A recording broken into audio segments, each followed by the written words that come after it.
small backyard doesn't feel small because of its size. It feels small because everything in it is doing one thing, sitting in one outdoor space with no structure. In this video, I'm showing you how to split a small yard into distinct zones: a fire pit area, a dining spot, a grill station, and a lounge area, using layout tricks that make the whole space feel bigger, not smaller.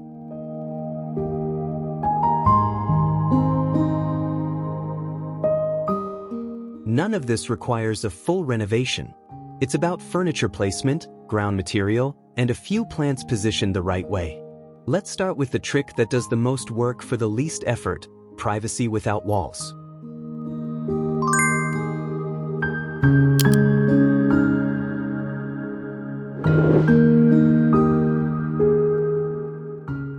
A small yard loses usable ground space fast the moment you add a privacy fence extension or a solid screen. The fix is going vertical instead of horizontal.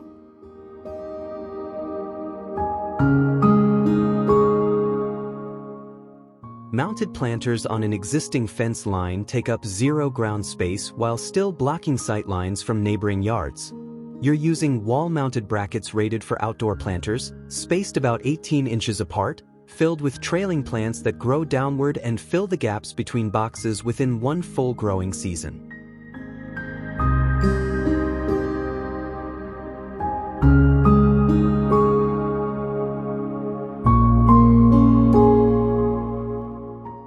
If you want a denser, more permanent screen, a row of giant Arborvitae planted directly along the fence line gets you there. These grow narrow and tall rather than wide, which matters in a small yard. You get height and privacy without the tree eating into your usable square footage. Space them about 3 feet apart for a solid wall of green within 2 to 3 years.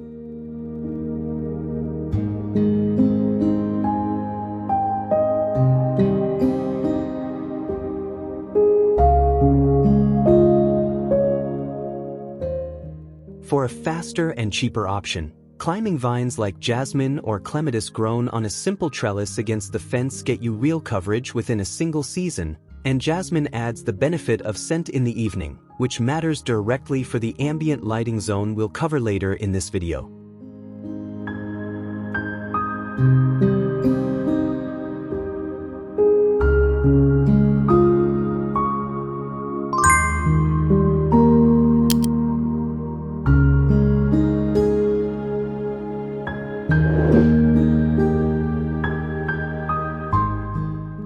Every piece of furniture in a small yard should earn its footprint twice over.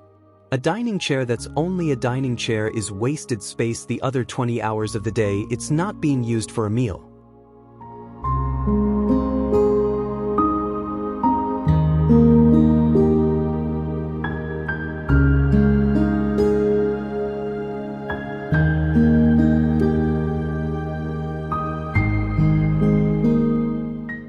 A foldable bistro set near the back door solves the dining zone without permanently committing that square footage.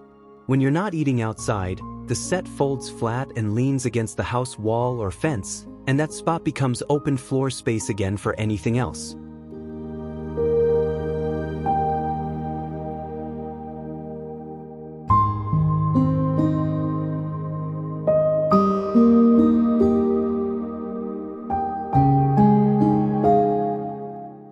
Storage ottomans do the same job for your lounge area. From a distance, it reads as a simple footrest or extra seat. Underneath, it holds outdoor cushions, string lights, or gardening tools. Whatever would otherwise need a separate shed or storage bin taking up its own dedicated space in the yard.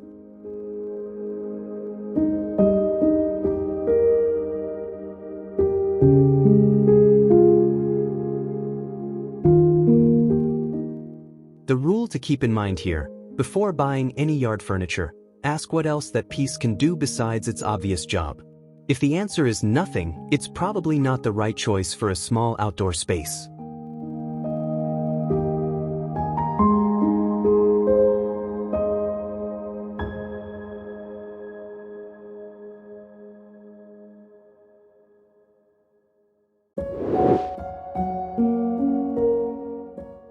The instinct in a small yard is to build a divider, a low wall, A screen, a raised bed, anything to separate one zone from another. That instinct works against you. Every solid partition you add cuts a sightline, and cut sightlines are exactly what makes a small space feel smaller.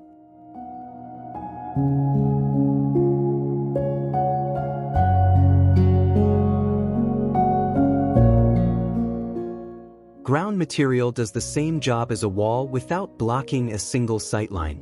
Wood decking under your dining table tells your eye and your body that this is the dining zone.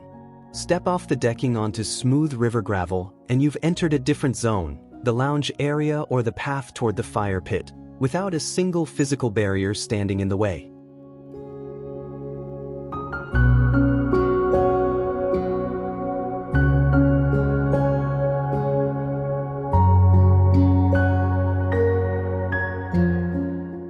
Outdoor rugs work the same way for anchoring smaller furniture groupings, like a pair of bistro chairs near the table. The rug defines the edge of that zone visually, while your eye still travels freely across the entire yard, because there's nothing solid stopping it.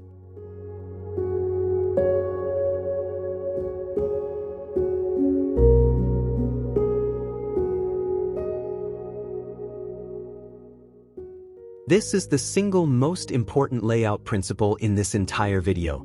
Zones don't need walls. They need a clear enough visual signal, and material change is the cleanest signal you can use in a space this size.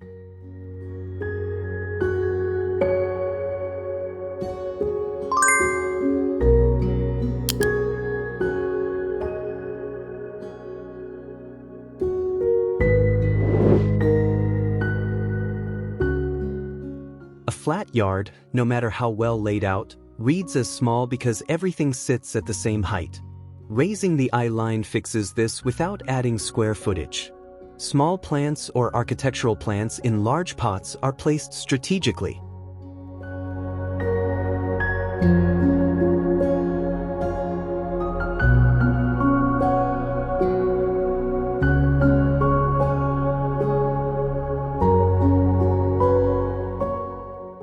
A dwarf tree or an architectural plant like a small Japanese maple, placed in a large statement container, pulls attention upward the moment someone steps into the yard.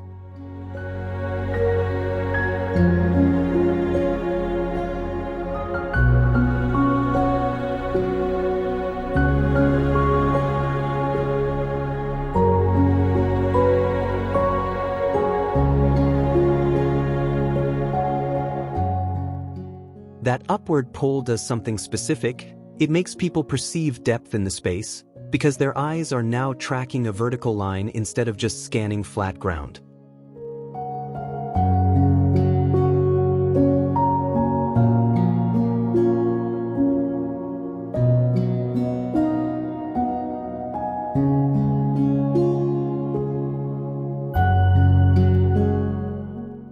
Place these containers at points where you want attention to land first, near the entrance to a zone, or at a corner where two ground materials meet. One or two well-placed containers do more for how large a yard feels than filling the same square footage with low ground cover ever will.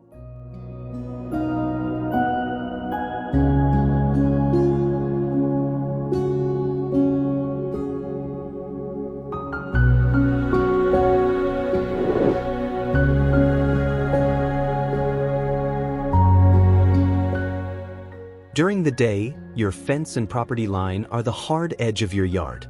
At night, lighting decides where that edge actually appears to be, and you control that.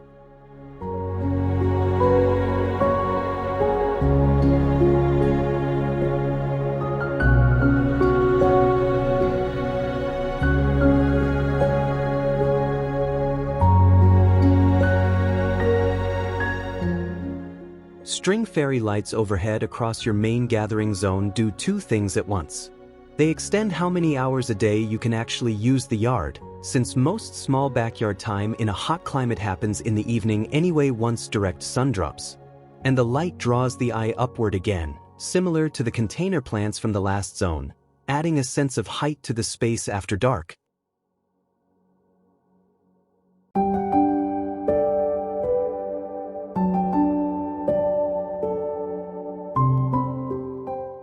Low-voltage spotlights mounted at the base of your perimeter plants, the Arborvitae row or the trellis vines from Zone 1, wash light upward against the fence line instead of stopping at it. That upward wash blurs exactly where your property boundary sits in the dark, and a boundary that's hard to see reads as a boundary that isn't really there.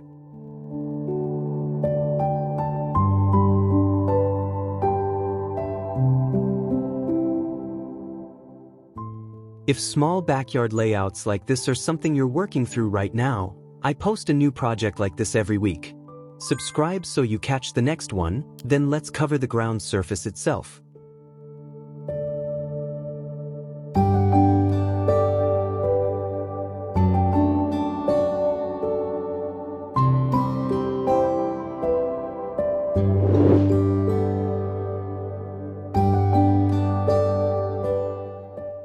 A full lawn in a small yard is one of the highest maintenance choices you can make relative to the space it actually gives you back. Mowing, watering, and edging all take real time, for a patch of grass too small to do much more than exist.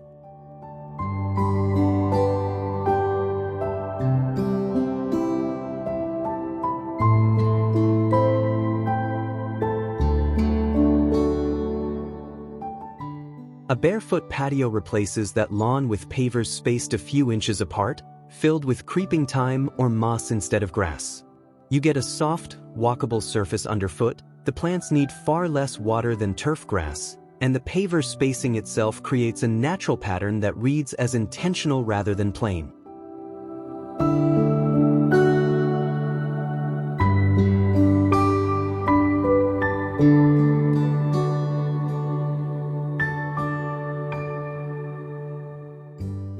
If you'd rather skip planted ground cover entirely, a clean white pebble base does the same visual job with even less upkeep.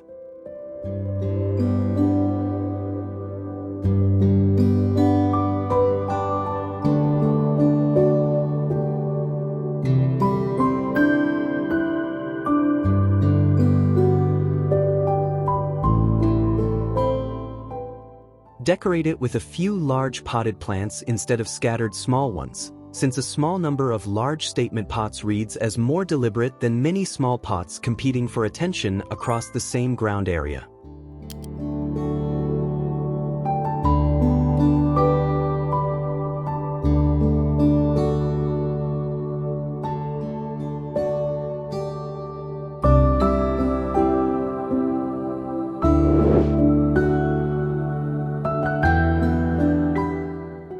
The fire pit is usually the anchor point of the whole layout, the zone people naturally gravitate toward once the sun goes down. Keep the build itself simple, a metal fire ring or a small stacked stone pit, set directly on a base of white gravel rather than grass or wood decking.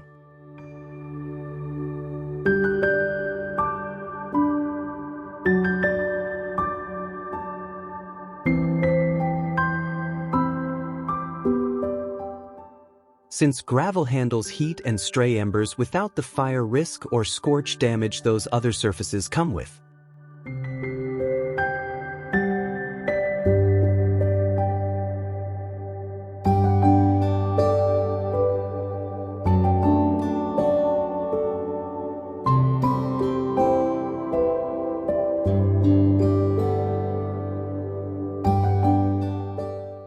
Adirondack chairs work well here for a specific reason beyond their look.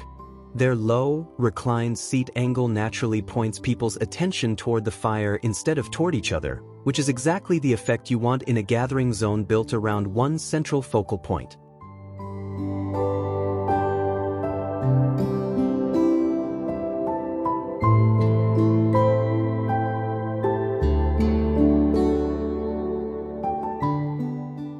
Keep at least a 3-foot clearance of gravel or non-flammable surface extending out from any fire pit in every direction, regardless of local code minimums, since that clearance is what actually keeps embers from reaching nearby plants or furniture.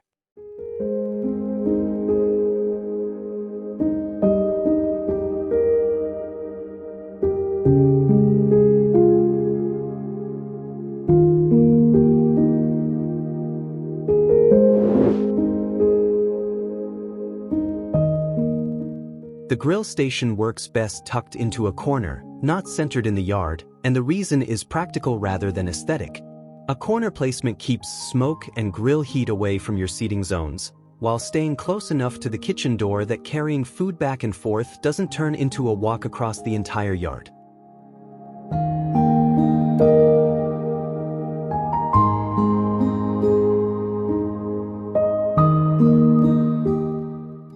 A small grill cart with built-in side shelving covers most of what a compact barbecue zone actually needs: prep space and storage, without the footprint of a full outdoor kitchen build.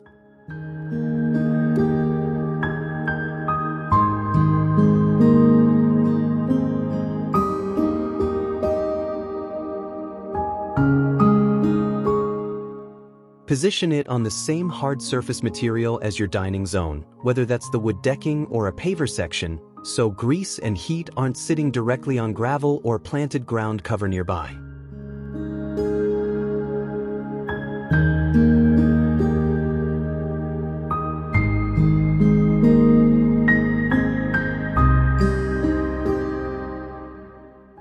Keep this zone within a few steps of your dining bistro set.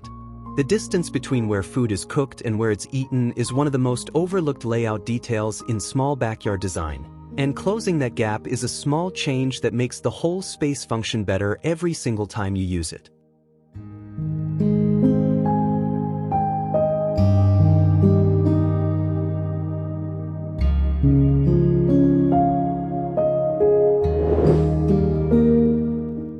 None of these 8 ideas need a full renovation budget or a contractor crew. What actually changes a small yard from feeling cramped to feeling like a cozy outdoor space is deciding where each zone lives, then using material, height, and light to define those zones without a single wall standing in the way.